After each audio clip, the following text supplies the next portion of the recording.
it's really kind of interesting that this hasn't really come to our attention until now. Obviously, the shooting made this national news, but you'd think we'd have heard of this Cop City development sooner. I had never heard of this until just 2 days ago. But over the past year, plans have been made to build a sprawling police training facility in the Walini Forest in Atlanta, Georgia. Since Atlanta's mayor approved the plan, activists have been protesting at the site itself in the forest and around the city. And so for some background on Cop City and the activist response, here's a brief video that's been making the rounds on Twitter. So let's take a look here. Atlanta is planning on building a $90 million training ground in the forest to practice urban warfare tactics. Activists are calling it Cop City and say it will harm Black people in the environment. The facility would be a space where the police could practice tear gas explosions, bomb testing, have a shooting range, practice high-speed chases. Like, they're literally going to build a mock city of Atlanta to practice different urban warfare tactics. The purpose of this project is to be able to better surveil, better suppress, and better prevent liberation movements that directly address the exploitation that Black and working class communities are feeling. Atlanta actually increased its police budget after Black Lives Matter protests and a movement to defund the police. More than 70% of Atlantans disapprove of Cop City. In 2021, Atlanta's population was almost 50% Black. 20% of Atlantans live in poverty. The Atlanta police have always been antagonistic towards poor and working class people. They have been active agents of gentrification. Cop City is proposed to be built on land that included a slave plantation and a prison farm. The construction would cut down part of the South River forest, which helps prevent flooding and protects against extreme heat. Activists against Cop City are occupying the forest, building barricades, and protesting against corporate sponsors to stop construction. Defund the police, abolish them, and invest in the things that actually keep us safe. We've been ramping up our efforts to get folks in the community trained on things like restorative justice, on medic trainings, on de-escalation tactics, disaster relief, all the things that we know actually keep us safe when we're in crisis. And so we don't need to call the police. Folks won't feel like they need to engage 911, that will have those skills in our community and can meet our own needs. All right, so there's a video that you see. Now, this week, one protester, Manuel Tehran, known by friends as Tortuguita, I hope I'm saying that right, that was the sort of name that he went by, was killed in a police shooting. Now, the details of that are unclear. The police claim that he shot at them. Activists dispute that account, and authorities have confirmed that there is no body cam footage of the incident, which means, unfortunately, looks like we're never going to know exactly what went down. But protests over his death turned violent last night as activists torched police cars and vandalized the Atlanta Police Foundation building. Now, the Atlanta Police Foundation is paying for $60 million of the $90 million bill needed to build this mock city where they're going to run these sort of urban warfare experiments and firefighter drills and things like that. Taxpayers are going to foot the bill for the remaining $30 million. Now, here's a graphic breakdown of where the Atlanta Police Foundation gets its money, and this is why people say, this is why a lot of socialists say that the police exist primarily to protect capital, to protect property, because the Atlanta Police Foundation, funded by all of these corporations here, Amazon, Chick-fil-A, Delta Airlines, UPS, Home Depot, Inspire Brands, Georgia State University, going to come back to that one, the Atlanta Hawks, Accent Enterprises, Waffle House. Oh, that must break Russell's heart. Russell's a fan of the Waffle House. JP Morgan Chase and Wells Fargo. They are chipping in to the APF, paying for $60 million of these $90 banker million. to Epstein, and infamously fraudulent bank, fined for opening fake accounts for its customers. Yep. funding the police here, funding this project. A lot of these companies, I mean, not Home Depot, they're a pretty overtly right-wing company. So is Chick-fil-A, obviously. But you know, Amazon, JP Morgan, certainly Georgia State University, progressive college that it is. You know, they're all about the Black Lives Matter, right? All about the diversity. Yeah. They have all the lawn, that whole lawn sign ethos here. Love is love. Science is real. Blah, blah, blah. Yeah. Here's something from littlesis.org, which also produced that graphic. So I want to give them a shout out. I will link to that when I put this video up later. Georgia State University touts itself as a university for all. And in 2021, president of GSU, Mark Becker, said Derek Chauvin's conviction was a demonstration of our judicial system serving justice. This statement came after 150 faculty members sent an open letter to Becker asking the university to meet the moment after the murder of George Floyd. You get the picture here. The letter presented a handful of diversity, inclusion, and equitable requests, including providing professional development opportunities, supporting the advancement of black staff and faculty. I'll skip down to this last paragraph here. GSU adjunct lecturer Dr. Deepak Raghavan serves on the Atlanta Police Foundation Executive Committee. He is also a past chair of the Georgia State Foundation Board of Trustees, and currently serves on the boards of Preparatory School, Woodward Academy, and Zoo Atlanta. So here, you know, obviously a very woke, progressive institution on the donor list here to the APF, in charge of building a mock city in a city where the poverty rate is 20%, a city with obviously a big homeless problem.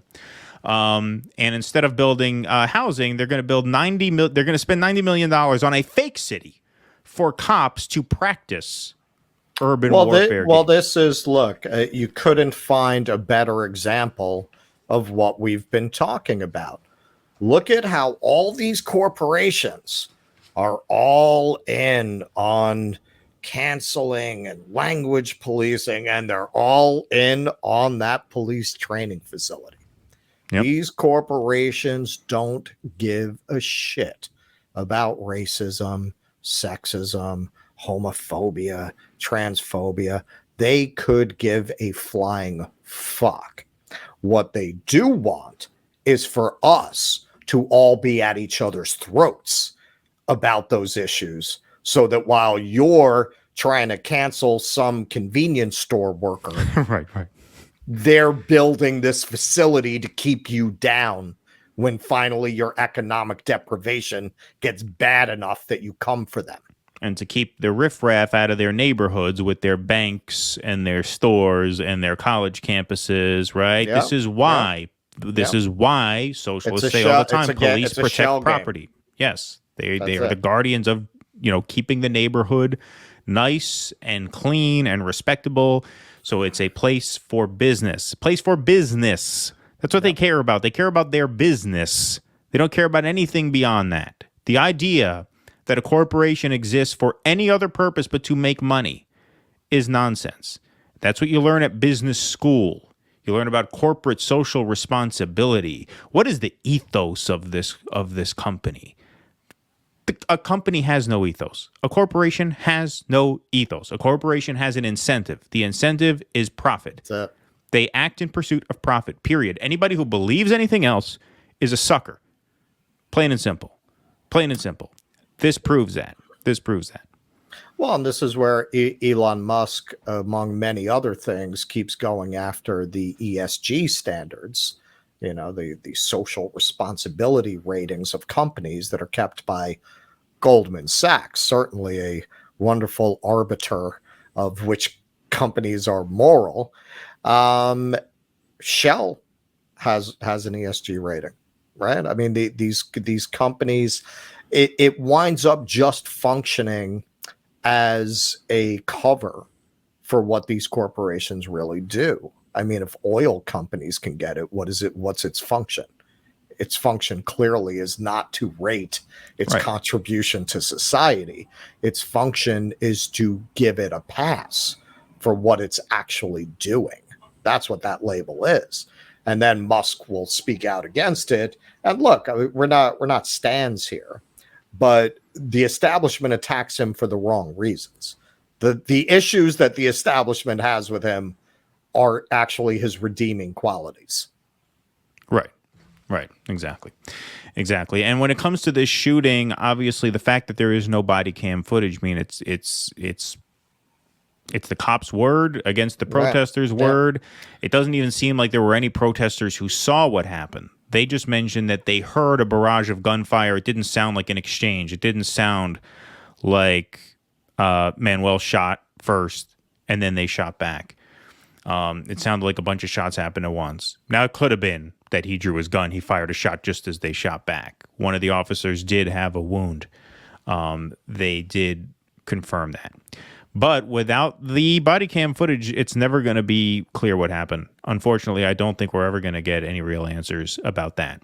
But that shooting is what sparked this massive wave of protests last night. There have been protests about this for the last year.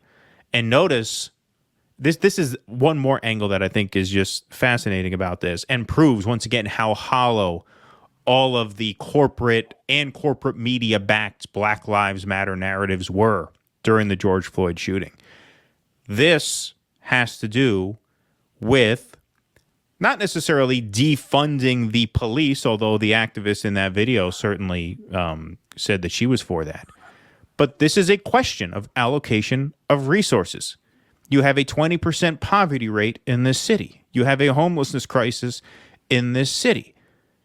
Do we want to invest $90 million in a fake city for police drills, or do we want to invest that money in putting housing up and getting roofs over people's heads? You can spend that money building a real city. Exactly. And notice, this got almost no media coverage at all for the last year until this shooting happened. Right. This should, if they actually cared about the animating ideas behind the George Floyd protests and the George Floyd movement, they'd have been on this story a year ago. We wouldn't be hearing about this for the first time now.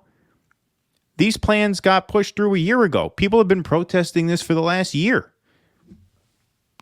Nowhere. New Yorker wrote a piece about it. Rolling Stone, to their credit, wrote something about it. Aside from that, you really didn't hear about this at all for the last year until this shooting happened. Well, I think in a lot of ways, the post-George Floyd defund the police movements have revealed the underlying agenda of this move to militarize the police in all of these cities. This is, you want to talk about an area of agreement between the populist right and the populist left. We've all been saying for decades that they're militarizing the police to use them later against the people. Right. And now we're here.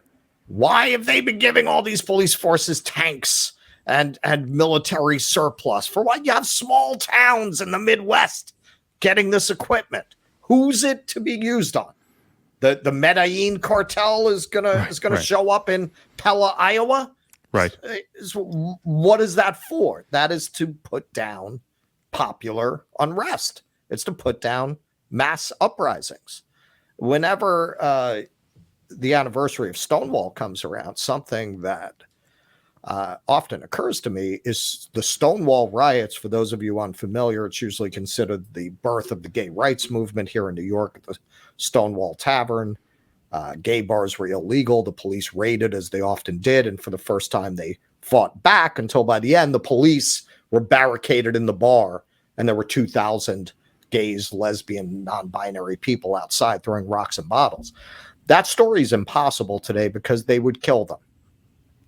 There is no way they would allow that to occur. And you know what?